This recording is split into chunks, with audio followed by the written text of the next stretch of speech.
Now, apparently the important part of a YouTube intro is to be very to the point and make it around 30 seconds, because after 30 seconds people get bored and decide to go onto TikTok and look at naked ladies wobbling their bottoms. But today I can't do that because I don't have a naked lady wobbling her bottom, but I do have a lovely watch for you, and that watch is a Watchdives. I paid less than £100 for it. It's the usual homage affair, which is cut and pasted design, but the thing that makes them all stand out and be very different is they've got to get the build quality right. It's got to feel like a quality piece. That's the little thing that makes you think, how are they doing it for that? That's the fun aspect of buying these watches. You're not trying to deceive people by going, it's actually a Tudor, mate. It's not. This is a watch which is just handsome, and it's got loads of other stuff going for it. This isn't an advert. I bought this watch, so let's get on with why I like it. A few little flaws. The important thing is no naked lady bottoms. Stick with me. Time for stats and specs. What are they? Well, you can get this watch, which costs £83 before any possible discounts or deals that are going, from Watchdives website. Of course, there is a link in the description. And the model name for this is the WD7922, available in black and white, blue, or there is one with a black dial and a red bezel. They all have the same specification though. That is the main thing. The case size, which is from here to here, is 38mm. The length of the watch is 45.5mm. The height, including this lightly domed crystal, is 11.5mm. The lug width here for your strap changes is 20mm, taping down to 16, jumps back up to 20 at this lovely clasp. The sapphire crystal I just mentioned has AR coating. It has 200 meters of water resistance, which I can't verify because I don't have a PADI certification. So I took this swimming and it was fine. So that's your testing. Screw down crown to aid to that supposed 200 meters. It's a 6.2 crown, which is signed. The lumen here is C3 Superluminova. The bracelet, the sizing is push pins. So you push the pins out. Very simple to explain. And then you've got 4 micro adjusts on this milled clasp. The bezel has an aluminum insert for you Americans, and it has 120 clicks, a loomed pip at the 12 o'clock, and inside here we have a VH31 Seiko movement. Hey Dan, why don't you tell them some more about that movement? It's quite interesting. It is interesting because it has a 4 ticks per second situation going on here. As you can see, it's ticking not once per second, but it's ticking 4 times a second.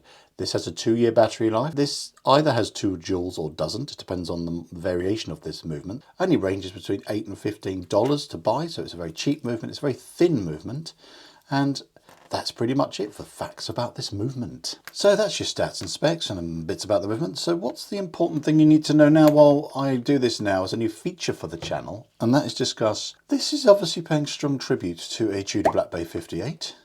But there are some differences. Let's play a game and spot the difference. The Tudor is $3,360, recommended retail price. This is £83. And the main key differences I've noticed by having a good look through Google and looking at websites, which is my extent of my research, that is that this does not have, like the Tudor, a rivet style or design on the bracelet. It's just smooth along the sides here.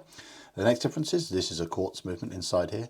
The Tudor has a lovely in-house caliber MT 5400 movement, which is COSC certified and has a 70-hour power reserve. The other thing, going back to the bracelet, of course, is this does have a clasp, so does the Tudor, but that has its own design, and it has their own in-house T-fit system, which basically makes it extraordinarily blooming comfortable. And the insert design on this one with the gold, I haven't seen BB54 with this colour variation, so this one is not like any of the ones I've seen available at this size. And of course the main thing is this isn't a Tudor, this is a Watchdives, and that says so on the dial. And there's less text here above the 6. This just says 200 meters, whereas the Tudor has an edition of War and Peace written down there. And I'm sure there's some more differences I've missed, but you know what, those are enough. So what are your nitpicks, Dan? Give me your nitpicks. Yes, I like to start with my dislikes because I like to finish any video on a glorious high. These links are quite long, and by that I mean when I took 2 out, that was all I needed to take. I normally have to take 3 links out, sometimes 4 on watches, but this was only 2. So that means I'm a bit anxious about people needing to get the good fitment. They've only got 4 micro adjusts, which isn't bad. It could be a lot worse. If you needed to take a 3rd link out, you might not have enough adjustment on the micro holes here to get it to fit you comfortably. But the good news for me, personally, with my 7¼ inch very butch manly wrist is it fitted me beautifully and is extremely comfortable. The second thing is I just don't like this logo. Watchdives.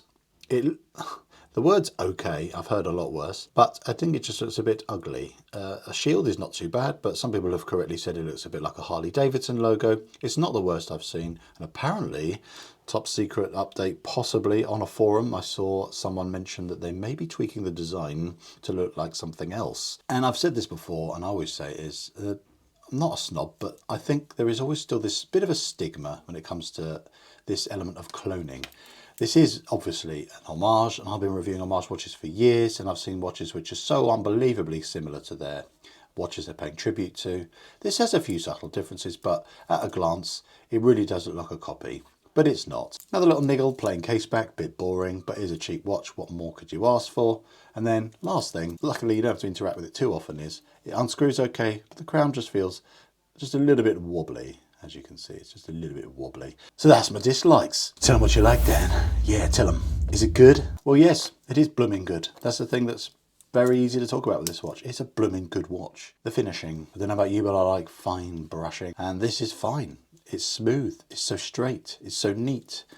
It's just so very nicely done.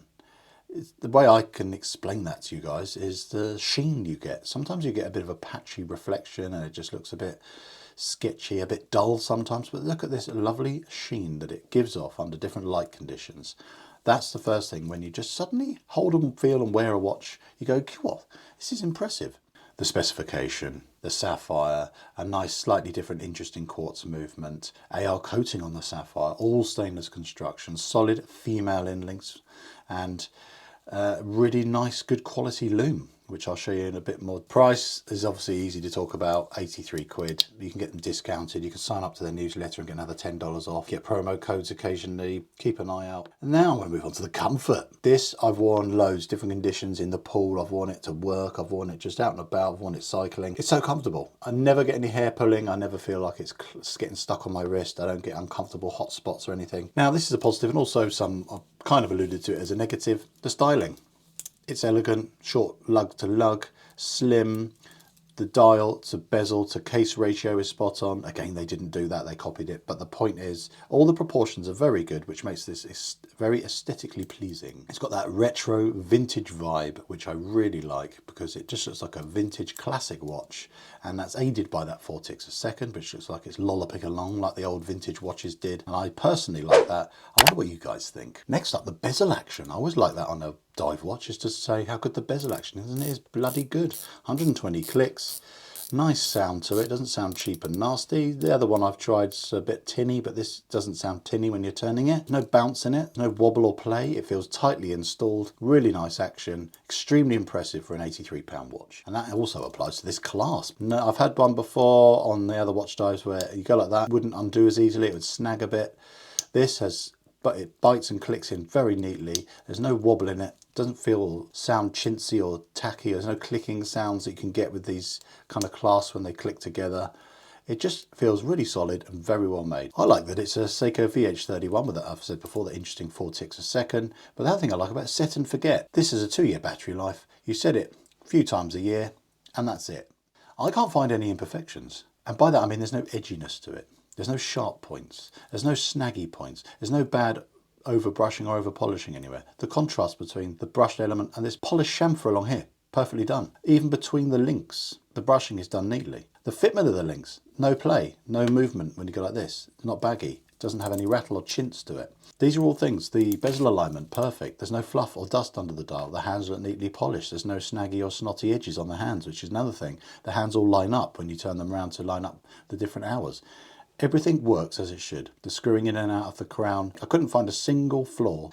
And what is to finish this lovely video off, what is also very impressive is this loom. I'll show it to you, but my short story is, my new test of is it good loom is, I went to bed at 10 o'clock, I woke up at 6, and I could read it as clear as day. As you can see, it glows like a torch, actually like a torch. Extremely good. It doesn't say anywhere how many layers of the loom they've put on, but I would say it's at least 10 up to 15, because I've seen watches with this amount of loom on and that they state they've got that much loom on it, and they are as good as this. For a watch under £100, this is honestly top 3, if not the best I've seen. I think the only one that's as close as this is an Addies dive. I think that was a really good cheap quartz homage to a Submariner. Again, ridiculous loom on that. This is up there with that one. Really good.